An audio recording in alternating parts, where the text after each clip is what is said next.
Hi, Minola. Hi, Laith. Hi, how are you? How are you doing? I'm very good. I was very much looking forward to this.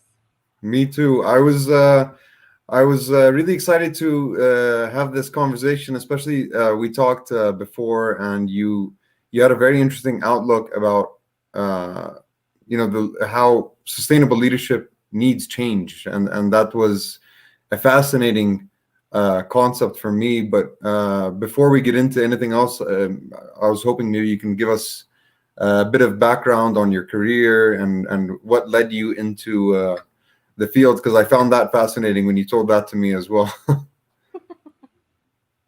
Well, thank you so very much, and thank you for the introduction. It's been a journey filled with change, not surprisingly so. Like I told you, I'm a journalist by trade, and I stumbled into change management completely by accident. And I do believe that best things in life happen by accident and when you least expect them. So I worked as a business and as an investigative journalist for years. And then I resigned. I went into PR and communications. I went into corporate affairs. Ended up doing marketing and PR within the HR services industries. And at some point, I went into corporate consulting, and I heard this, change management. And when I started to look into it, I realized that, I've been doing so many change management things without having the word for them and without being able to label them as such. Yeah. And this was, probably the first steep learning about change management. That is something that we do intuitively. That is something that I do believe everyone has default settings for. It's just a matter of becoming self-aware and becoming intentional about it, and having the right words and the right experiences to recognize it. Yeah, a lot of these conversations. One of the common threads that we tend to pull on is actually self-awareness and being aware of what you're dealing with in terms of your leadership style, how you come off to other people, and what you're saying and how it's perceived, and uh, understanding also internally why are you so frustrated with the things that frustrate you. When you look at another manager dealing with similar problems, that's the least of his concerns. True, true, very, very true. Um, you know, just a couple of reflections on leadership and change management, and quite potentially what they have in common. Um, is that oftentimes, in search of optimization and efficiency and quick wins, people tend to leap straight into conversations about methodologies and methods and tools and frameworks. And I believe it's just human nature looking for structure and human nature looking for concrete things. But like you said, there's a lot of value coming out of reflection and self-awareness and mindset, and a lot of um, conversations and self-conversations about principles and values and value. Because at the end of the day, all methodologies and frameworks and tools, no matter how revolutionary or traditional they are tools and a way of packaging things. Right, right, and also if you're not implementing them, they're all for nothing. Absolutely. Yeah, And also, if you don't know what you're implementing them for, yeah. how do you know you're doing a good job? The intention is just as important. I think Bob, who's was on our last leaders talk, friend of yours as well. Bob mentioned that the intention is just as important as any action. It is. It Yeah. is. And I remember when we talked, we did open the conversation about intentionality. And where does change management value come from, and where leadership value comes from. And intentionality, I believe, is key. And it's not Right. just about, good intent or ill intent, but it's about why do you do it, and what's the intention behind it, be it strategic, be it personal, be it operational. How is it going to affect our business objectives? How is it going to affect our personal objectives or relationship objectives? Uh, and based on how it's going to affect those things is going to affect, how you take the action, how you word things, how you deal with things, and who you involve even. Yeah, it's funny that you mention who you involve. I've been involved in a series of conversations around stakeholder management, stakeholder analysis and stakeholder management. And it also ties into what we touched on very, very early on in today's conversation. Oftentimes, I sit in stakeholder analysis and mapping exercises and workshops. And I listen to people, being very dedicated and committed to defining and understanding and analyzing and mapping influence and impact and all those fancy tools. Um, and towards the end of the conversation, it's almost, like the mic drop moment.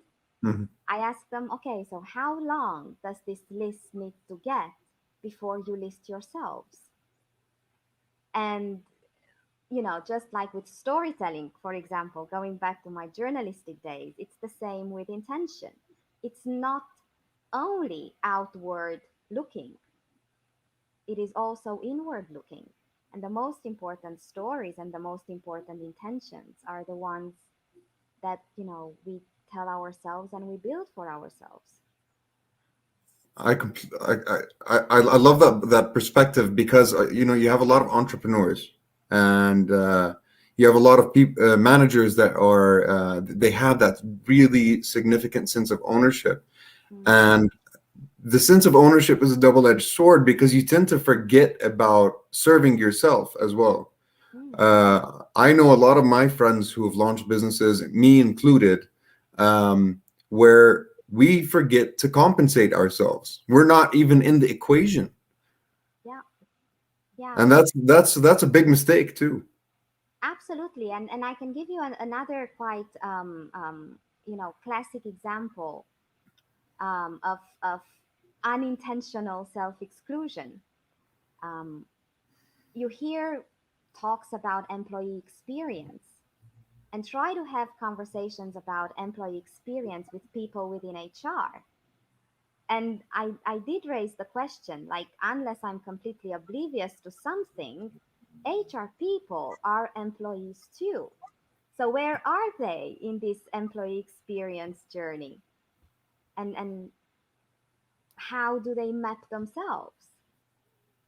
That's true. Yeah, I think we often forget to use. I've seen this. It's a very common mistake that you see in companies is they've written KPIs for the sales teams, they've written KPIs for the marketing teams, anything that drives cash, right? But they neglect not only HR, but they also tend to neglect, like, let's say, internal service departments, IT, and so on.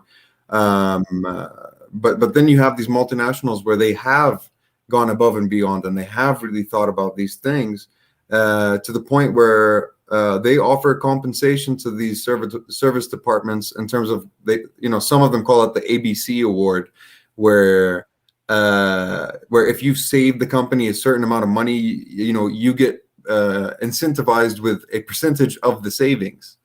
And and in a Yeah, way, it's commission for people who normally, or let's say cost centers that normally tend to just accumulate expenses rather than drive any cash influx.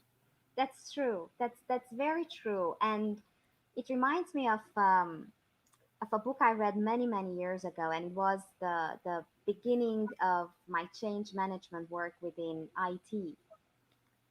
And you know, IT, just like a lot of other support functions, um, their work tends to be perceived, as purely transactional.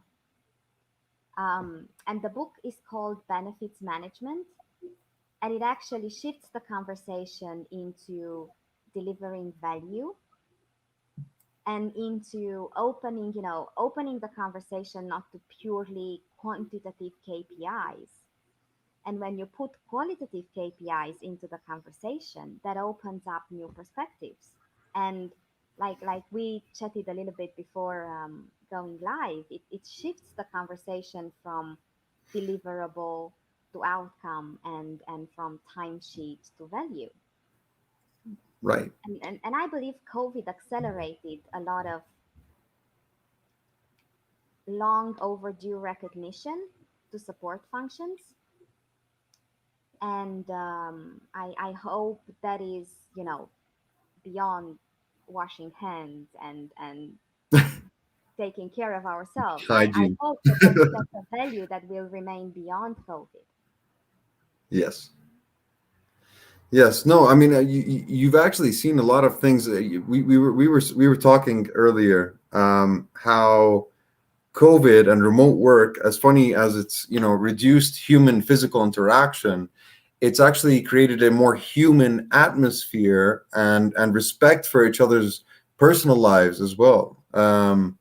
I think I had mentioned the example of, I've developed this relationship with my team at Spartan that I think I would not have had it not been for me, in a way, being in their homes virtually during our, daily meeting. And I see that one has their dog barking in the background, and I see one has the renovation happening in their house, and they're like, I have to only text because it's too loud here for me to respond vocally. And it made us way more understanding if someone comes in late. And I think another conversation is it really sustainable to have attendance be the ultimate guide for performance? Well, I know that this sounds like a yes or no question. Um, but like all great questions, it opens a layered response. Um, there are industries and there are functions across industries where attendance and or remote work is a given, that's non-negotiable because of the type and the content of the activity. Right. um, but at the end of the day, the conversation for me is about the purpose and the intention of work, and the use of workspace. And listening to all the talks and principles around future of work, it becomes clearer and clearer that there's no one size fits all, not even within the same company. And we are trying to find organizational solutions for some deeply personal journeys and how we relate to work. And this whole work life rebalance and blending, this also raises challenges regarding attendance and Right. the definition of efficiency and the meaning of the timesheets. Yeah. Well, I mean, if you look at the history as well of the 8 to 5 work hour, that was created during the Industrial Revolution. Okay. That was in a time of war where you needed more control over the employees and the workers. But it's not it can't be the standard across every industry. Some industries, and they might work 3 to 4 hours a day, and that's more than enough to bring in enough cash to cover your expenses and make some margin. But when you look at more traditional industries, let's say logistics, transportation, FMCG, um, these need more than the normal work hours, more than that 8 to 5. I mean, if you're not in the market constantly trying to continue to build the relationship with your customers, follow up, cash collections, and so on, then you're going to fall behind with your competition. Absolutely, Yeah. absolutely. I remember um, I remember a conversation from many years ago regarding how you can trigger change and how you can trigger conversations about change. And I was reminded recently of this because um, personally, I am trying to find a solution to start talking about change without this conversation being a disruption in itself. Because the reaction is, when people hear change and change management, they're like, okay, so what's coming now that we need to be so intentional about it? And the trick is to say, it's nothing. First of all, we don't know what's coming. I mean, to all intents and purposes, look at COVID. Yeah, so we don't know what's coming, and VUCA is the reality here to stay. It's been here for a long time, but I think we're just fully realizing what it means and how permanent it is. Um, and there are people who naturally embrace change, and there are industries who are naturally, risk and change addicts. And then there are very traditional approaches and very traditional industries. And um, there's an amazing book. I think I mentioned this when we talked. It's called The Leopard, and it talks about how the Sicilian aristocracy had to change their whole social systems and social networking in order to keep their lifestyle after the Risorgimento, after the Italian War for Independence. And I oftentimes start my change management workshop saying that in order for things to stay the same, we need to change. And you see, there's a moment of, what have we just heard? But then you start to talk about, hey, if we want to keep market share, yeah, or competitive advantage, we need to change how maybe we define our customers, or how we define our processes, or how we define, the value that we deliver to each other and to customers. um, and I think that also ties into, with sustainability. Sustainability is not keeping things the same, but sustainability is being able to adapt, and being able to adapt proactively, because Right. just adapting reactively, that's also losing a little bit of value. Right. We're gonna need these, future sustainable leaders to be Hmm. able to identify the changes that are happening in real time. And I feel like technology, not, let's say aside from COVID and everything like that, technology is creating changes way faster than we could have expected, and then it's just been majorly sped up with COVID. So we need people who can take raw data and really see what's happening. And I think that's going to be a key competency in future leaders as well. Not only taking the data, but what can we do with this data, and how can we make our business more adaptable on a quicker scale. Data literacy is definitely a skill for the future. um, what I've seen is that just being able to read data is not enough. Hmm. um, Data without context only gives you a snapshot, and it doesn't give you, a look into trends, or it doesn't give you anything qualitative. It gives you a lot of quantitative things. Yes. Um, regarding technologies, is definitely a critical tool, but it is a tool.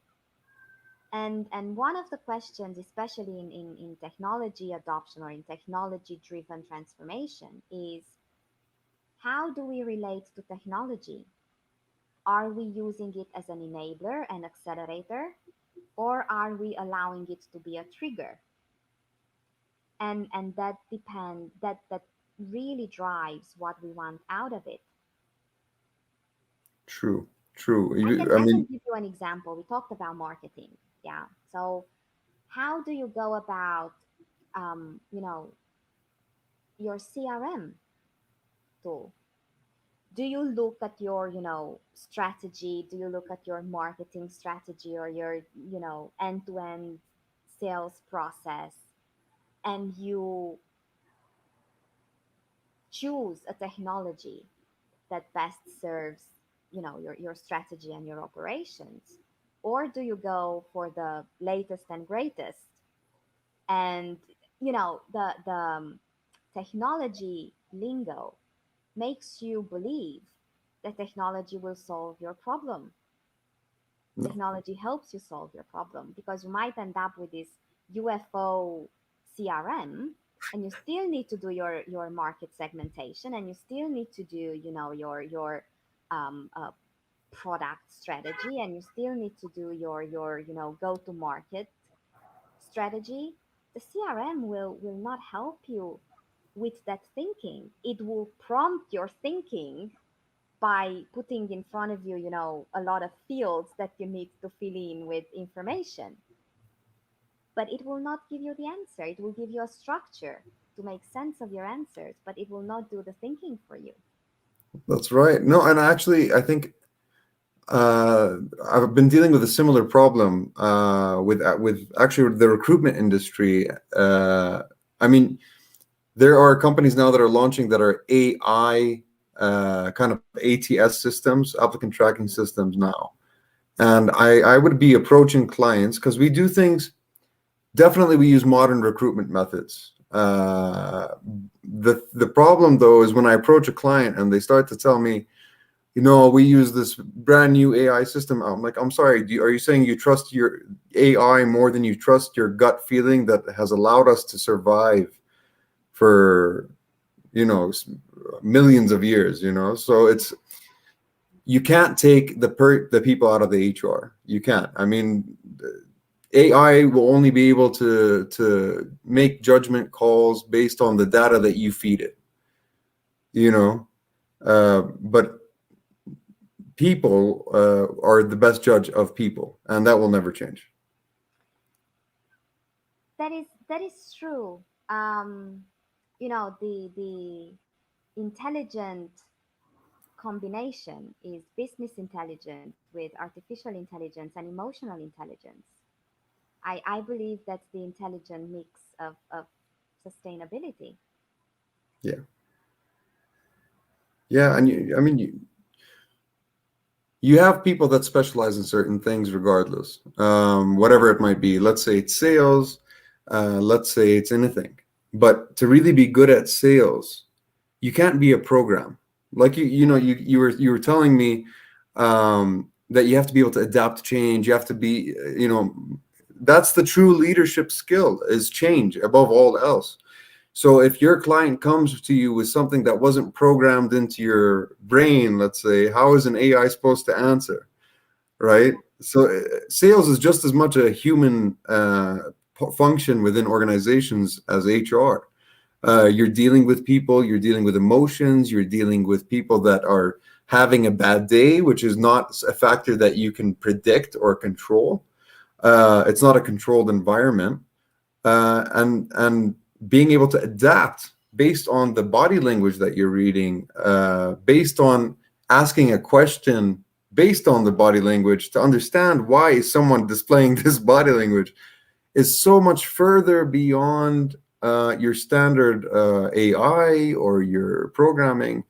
And a true leader, from what I think we both agree on, is the adaptability and the capability to change in instant moments as well as long-term strategy.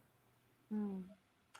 That's very true. And listening to you, for some reason, two unrelated stories or examples ran through my mind. One of them, and I think this ties back into people's need for something concrete. And the same thing that drives them toward talking about change in terms of methodologies and tools. Um, Probably it's the same principle that drives them to survey and oftentimes over survey, because that's data, and you have Data. numbers and percentages and Likert scales, and you have forced distribution, and you have NPS scoring and what have you. um, but unless you get context for that through, and here's breaking news, through conversations, that's a snapshot, and it might be misleading. So that is one. And the second, regarding body language and the ability to change, is not just the ability to change um, to whatever is happening, but is also the ability to change in such a way that your self-awareness of your mindset or of your mood that day does not impact other people. And I will give you an example, and this is true story. There was a company going through massive transformation, and it was one of those cases when transformation initiative really meant downsizing. Yeah, so it was a fancy way, and not that much straightforward to say that people will be sent home. And one of the very, very senior leaders came to the office one day and literally walked, through the open area without saying anything, went into his office and shut the door and just sat there, super quiet for the entire rest of the day, which was unusual. And people thought that there was something happening. And for the rest of the day, they were updating their CVs and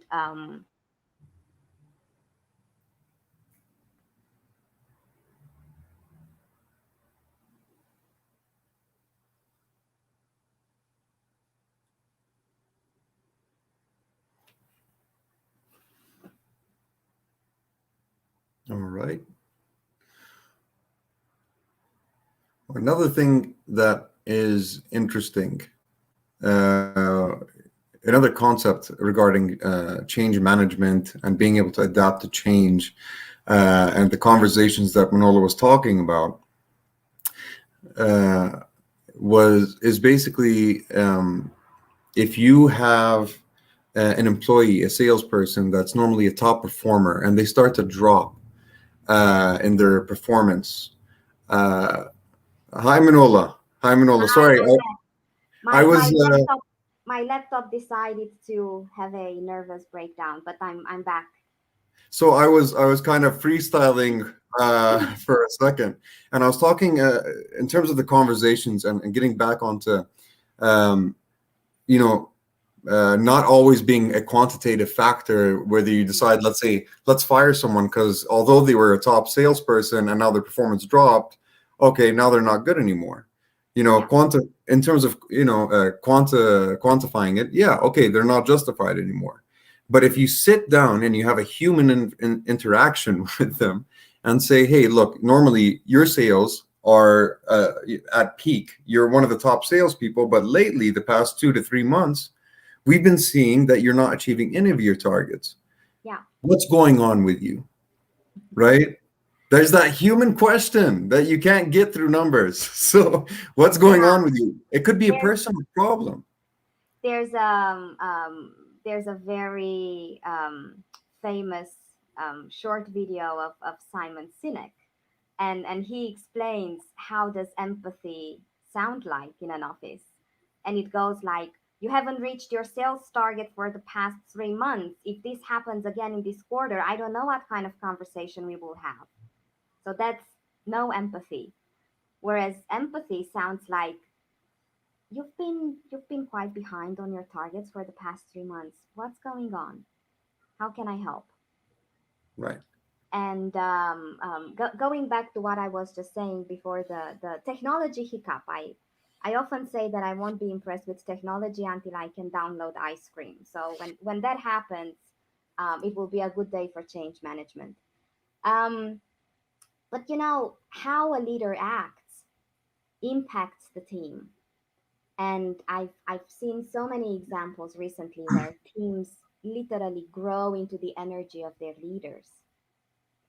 And if they're having a bad day, and the that leader's behavior was prompted by a huge fight he had with his mom that morning. It had nothing to do with business related realities, Yeah. but people completely misread it. Right. Right. um, and I don't think that, okay, figures are accurate. I wouldn't say that figures are true because you make them true depending on why and how you interpret them. So figures are accurate, but they don't give you the entire picture. Another example from a project, and it was a technology implementation project. We put together KPIs. um, the sponsors and the steering committee, they only said okay to quantitative KPIs because that's concrete. And come go live, we looked at the number of requests placed with the help center, and huge panic. We had 137 tickets. Okay, from a population of close to 3,000, so that wasn't necessarily that bad. But when we looked at the content of those tickets, there were literally two questions asked by 137. And one Wow. of them, made us realize that there was a last minute tweak made by the vendor, the solution vendor, that did not reach the training people. And, the training materials were not updated. Right. But we could have been, panicked forever for having 137 tickets raised within the first week. Yeah. Um, I think in situations like that, it can easily be embarrassing, or you can easily mitigate that situation. And this goes back to being adaptable to situations, right? You see enough questions being raised, and I think if you sometimes take ownership, and that's take ownership, like, hey, yeah, we did miss this, yeah, and we will get back to you. We'll send you an email at the end of the training with the correct data. Then you've yeah, mitigated the problem accurately. yeah. I, We I do love, have I see a comment in just now. So we have to be ready for change when changing is necessary, or we shall always be ready for change as a process. Um, I would say that we should always be ready for change. I would argue a little bit on change as a process, and I will say why. I to. believe change is something that we are built for. If we start, with our very own biology and the cell regeneration processes, if you want. So change is something extremely natural. One thing that is a challenge to change managers is the fact that people have this sense making reflex of thinking in start date and end date, because that gives them comfort, that gives them a way of pacing themselves, that gives them a sense of progress. Yeah. So I would say that change is a reality. We manage it through processes and we manage it with tools, but change is the fluid, constant reality of our Yeah, personal lives, of our the businesses, existence. and of our lives. And if nothing else, COVID proved that change is ongoing, and there is no real, foolproof, accurate way of saying when something starts and something ends. Yeah. There is this amazing lady. She delivers change management executive trainings at the university in the US, and she starts all her lectures saying that project management has a start date and an end date. Mhm. Change management has a start date, which is actually an end. And I believe It's an that end to how things were done. exactly, Yeah. exactly. So to answer a little bit in a more structured, process driven way, um, we should always be ready for change, and we should also be flexible about the processes, methodologies, and tools that we want to use to manage it, because it depends on the industry, it depends on the maturity level of the business, it depends on personal appetite for change, it depends on the gap between where we are and where we want to be. Yeah. So, process, methodology, tools, conversation is secondary to what is our intention for change and what is our appetite for change. Well, I mean, if you think about it like this as well, I mean, every business, there's a rule of thumb is if you're not growing, you're falling behind, right? Yes, So that's a general rule of thumb. I don't think it's always accurate. However, if you are supposed to be continuously growing, you're going to need more manpower. You're going to need constantly be updating your technology that you're using.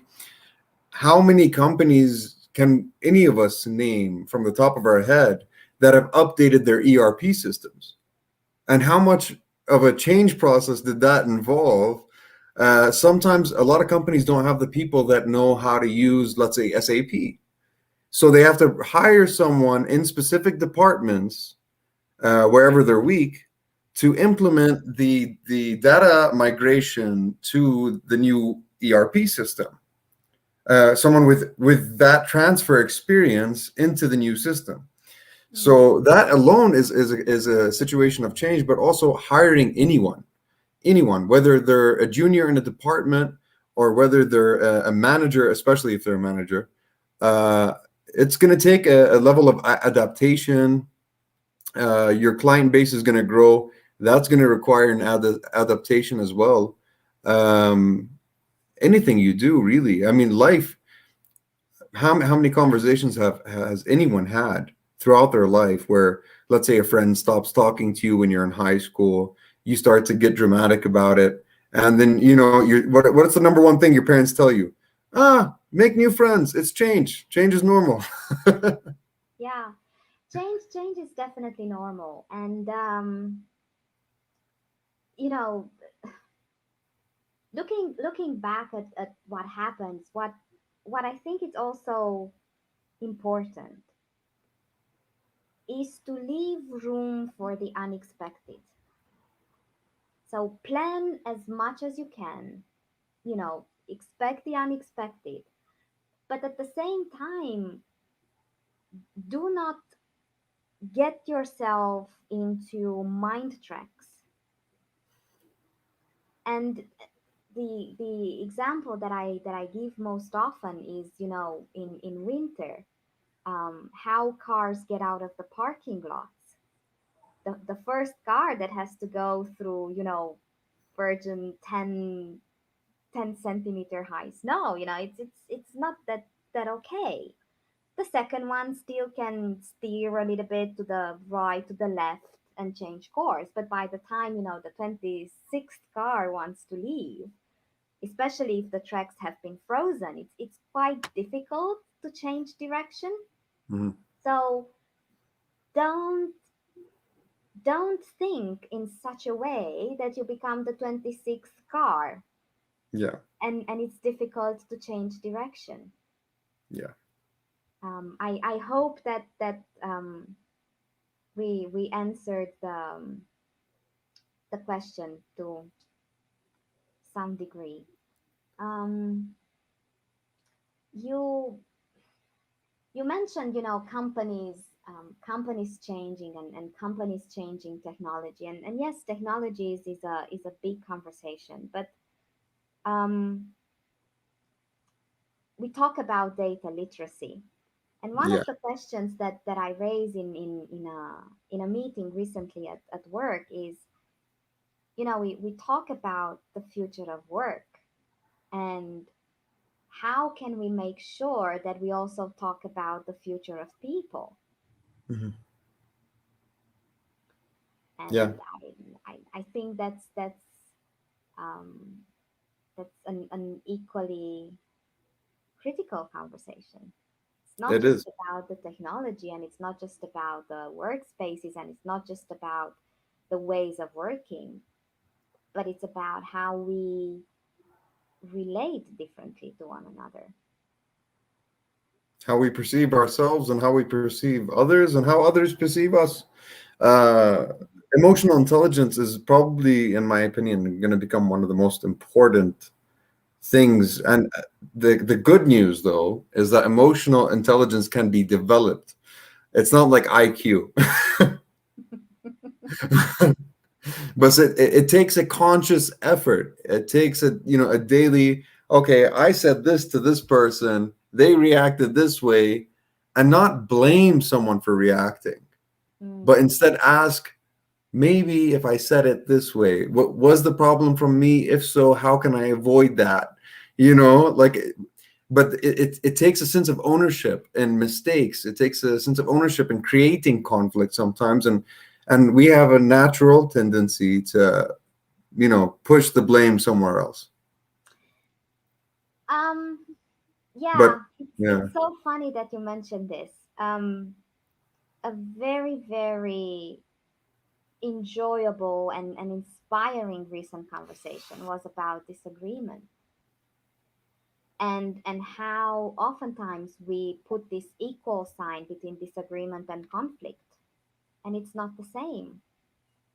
And how do we go about expressing disagreement, and what's that space, between not expressing it in the heat of the moment, but at the same time not letting it fester either until it becomes this additional entity into a relationship, be it mhm, personal or professional equally. And for some reason we lost the ability of having conversations covering different viewpoints in an inclusive and intentionally inclusive manner. And I'm yeah, not talking just about very sensitive topics. I'm talking about everyday stuff. I'm talking about saying, I have a different experience, or I have a different opinion because, or from where I stand, this looks like this. mhm, Um, and being open to disagreement, I think it's the highest expression of diversity and inclusion, because yes, that is diversity of thought and diversity of opinion, which is built on having as many and as diverse people around you as possible, and being intentional about having that. right. And that's But that- that's a guarantee of sustainability yeah. for me. But like you said, I mean, I'm just going to circle back here, but the biggest part of being a sustainable leader is, I mean, you hit the nail on the head when you said it's self-awareness. But you can't be self-aware if you're not honest with yourself and having that open conversation consistently with everyone else. uh Yeah, there is a word that almost got the status of taboo in the business world, and that's humble and humility. Um, and there is this amazing quote, and I was trying to remember who said it, but I will try to remember it or find it. That being humble is not about thinking less of yourself, but it's about thinking of yourself less. And that kind of, stayed with me. And um, I can grow into my own space, and respecting and acknowledging and appreciating the same thing for everyone around me. um, and I remember, I refreshed my memory with the attributes of sustainable leaders, and humility was one of them. Humility is very important, and I've heard it a lot lately. Not lately. I mean, since I started my career, Mm. actually. But you don't see it practiced as often as as we talk about it. It's and that's the sad truth. Yeah. Um, Being humble is not what we're naturally inclined to do. No, because we were um,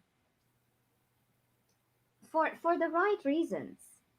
Oftentimes, yeah, we were pushed to um, compete, and we were pushed to prove ourselves, and we were pushed to achieve things, and we were pushed, for deliverables, and we were Mhm. pushed for project management, and we were pushed for KPIs Right, from a variety of perspectives, and again, for all the right reasons. right. But at the same time, we do also have a natural tendency to seek qualitative KPIs in our life. Hmm. And that doesn't come from bank accounts. Right, right. Yeah. But I think we need to.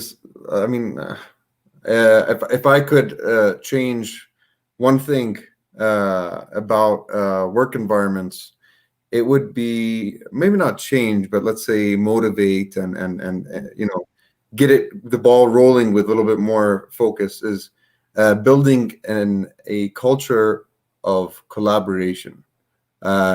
Don't only incentivize for single-handed achievements, but also incentivize for supporting others. And I think that's just as, if not more important than the single-handed achievement incentivization. Well, if if we look at the title of today's conversation, sustainable leadership, um, I believe sustainability is also about how you go um, about defining your legacy. Mm. What's your legacy? A P&L spreadsheet, or people that you inspired to grow other people with direct impact into your Right, P&L spreadsheet? right, Yeah. And I believe that's true sustainability. And I believe that's a statement of the highest value legacy that you could have. And that is leadership, and this is a message that's very important to me. That's leadership beyond hierarchy, beyond role, beyond status, beyond age, beyond seniority. right, That's how you touch people. Oftentimes, leadership is associated with an executive corner office, or having senior or executive in your title, although we all know what marketing executive really means when you start out your career. um, but I honestly believe that leadership is not only about inspiring and motivating people to follow your ideas, but is more importantly about inspiring and motivating others to follow their ideas. right. And that's to me is sustainability. And then, change management is really a secondary conversation. And people ask me what change management is. I said, well, what do you need the definition for? If you want a colorful, very nice, impactful PowerPoint slide, Google it, and you can Yeah, find a 3-word definition or a 3-paragraph definition. um, but for me is sense making. And my biggest learning for change management goes back to my journalistic background, and that was a training in humility, if you want. Because what I learned, and my truth, is that I am just as good as I can make sense to other people. And I honestly believe that storytelling for sustainable leadership, for change management, for diversity and inclusion, for all the big themes of our lives, storytelling is a critical sense making literacy. And I think I told you this, and it sounds funny coming from a change manager, but my dream is that there will be people living in a world where conversations about sustainability and diversity and inclusion and change management will not happen, because there will be present and embedded in the very reality of the life and of the world, and they will not need to be addressed. that's true. Well, I mean, I think I want to thank you for being on with us today. And I think we're running close to the end. But I just wanted to ask you if you want to leave us with words of wisdom from your experience, anything that can just keep us going and doing our jobs the best that we can. Well, first and foremost, thank you so very much for the invite, and thank you all for joining in. um i would I would just say that change is not here to stay. Change has always been here, and change has always been with us and in us. Um, and there is there is a quote that I absolutely love, that goes that if nothing ever changed, we wouldn't have butterflies.